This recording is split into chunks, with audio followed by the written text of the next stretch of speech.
And now back to the action with round number 2.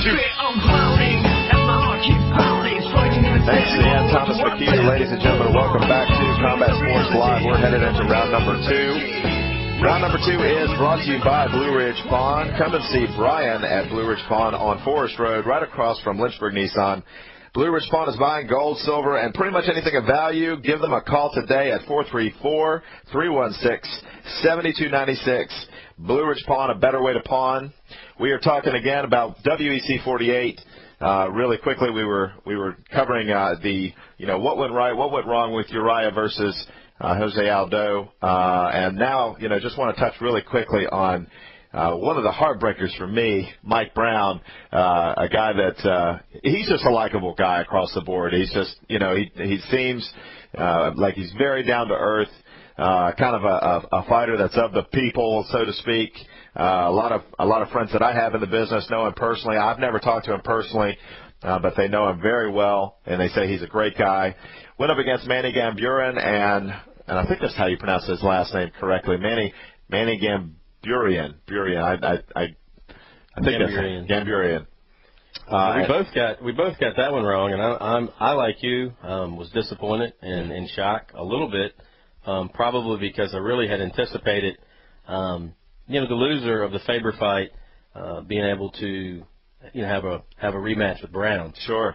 That probably got squashed with that knockout. But Manny, I'm gonna tell you what, Manny came out like gangbusters, took care of business, and it is what it is. Any night, any fight, it can happen, and it happened again to Mike Brown. 2 knockouts, like that recently. Where does he go from here? We'll see. Well, I'll tell you, with Manny Gamburian, one of the things when I saw him fight, because he dropped from the UFC organization to WEC after he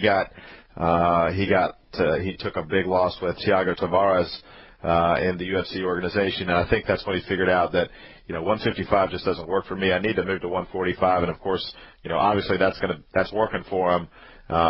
With this huge upset over Mike Brown. Mike Brown's got a 23-5 record collectively in both organizations. Manny's got a 12-5 record. They both have very similar games. It was surprising to see it go the way it did, but again, that's one of the things that makes mixed martial arts and combat sports in general so entertaining, that on any given Sunday, as they say, it can go either way. Talking about what's really working, Ben Henderson, he's really working. That guy's a phenomenon. He is. He's a beast, man. It's one of those. He's one of those athletes that's just great in every area. I like him. I think he's going to be sitting in his spot for a very long time.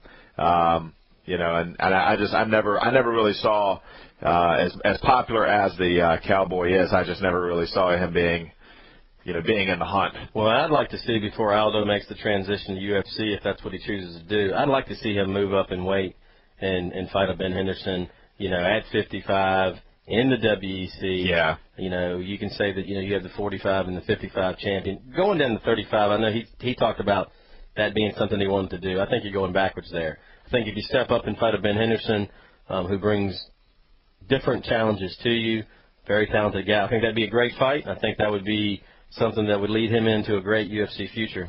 Agreed. Speaking of UFC, I'm very excited about 1 week from tonight, UFC 113, the rematch of the year, no doubt. Lyoto Machida taking on Marcia Hua Shogun, number 2. Let's do that again. Let's just start with Shogun. Lyoto Machida versus Shogun 2. By far, probably the most controversial fight of the year last year. A championship fight that went to decision, that went Lyoto Machida's way, when a lot of people, myself included, said that Shogun did enough to take the belt, and now he's getting his second shot. A very, very hastily put together rematch, as I think that it should be, being such a controversial fight.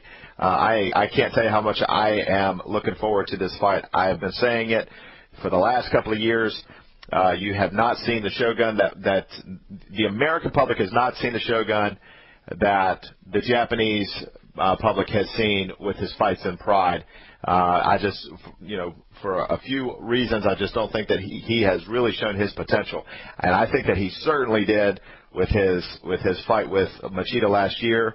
I was sad to see it go the way it did, but it ended up being a good thing because now we've got a double dose of this matchup. Oh, absolutely. And I think it's kind of unique that we've got Cujo here later on in the show to talk about boxing and some of its controversial decisions. This was the closest thing for me to MMA and boxing. It was the closest thing to me on the decision because a couple of things happened. I feel like 85% of the fans walked away thinking Shogun won. Mm-hmm. And I don't know about you, but that was the fastest rematch in the history of UFC. Had to be signed because, there was some healing and some fixing that needed to be done.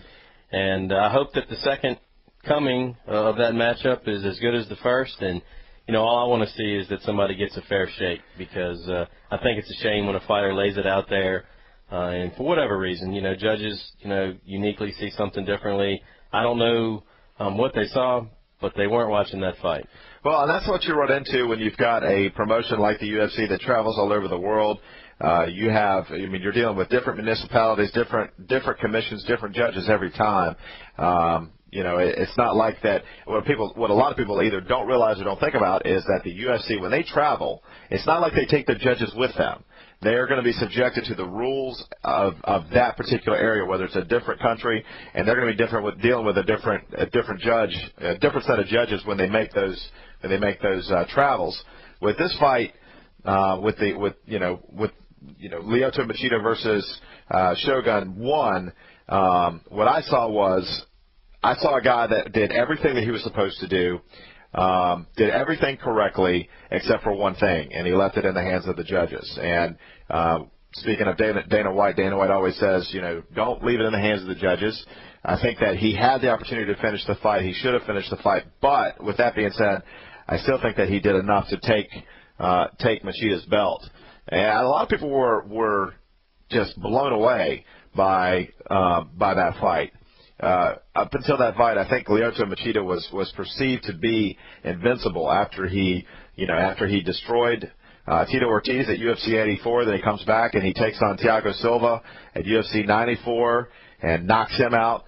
Then he takes on the boxer or the perceived boxing specialist in MMA right now, Rashad Evans, and he KO'd him in the second. And then he comes and he fights Hua, and to me, it looked like a different fighter. It looked like a guy that was completely his game was figured out.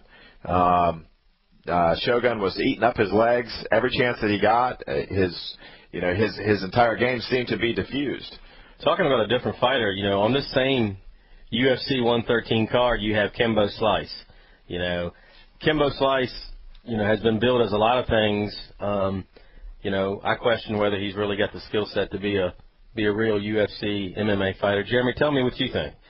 I think that Kimbo Slice is an entertainer, first and foremost. I think that as someone that I've been involved in promoting fights, he is definitely somebody that I would have on my card for one reason, and that is he gets the fans. He brings fans to the sport that may or may not have ever been exposed to the sport.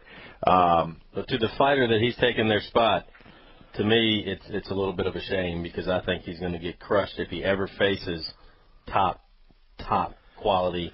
Oh, of course, yeah. Kimbo Slice will never be a world champion, and I don't think that he has any self-delusions on that. I think that Kimbo Slice, and I've had the chance to talk to him a couple of times. He's concerned about paying his tax bill. He's paying for all of his kids, which he has quite a few. And if the UFC wants to pay him to come in and fight, I think it's a lot better for him than in fighting in somebody's backyards and on YouTube. So I think that he has everything to gain from it. I think the UFC gains from it because they bring more fans to the sport. But in terms of someone, is he ever going to be perceived as a quality mixed martial artist? Absolutely not. Well, I think for me that'll be the time that I take my bathroom break because I think it's the wrong way to go. But that's just my opinion, and that's why I'm a co-host. It's always interesting. All right, ladies and gentlemen, come on back to round number 3. We'll be having Scott Cujo Sigmund in the studio talking about his May 8th fight against Carlton Holland. A lot coming up. We'll be talking the sport and the business of boxing and how it differs from mixed martial arts. Coming up in round number 3. Stick around, ladies and gentlemen, for Combat Sports Live.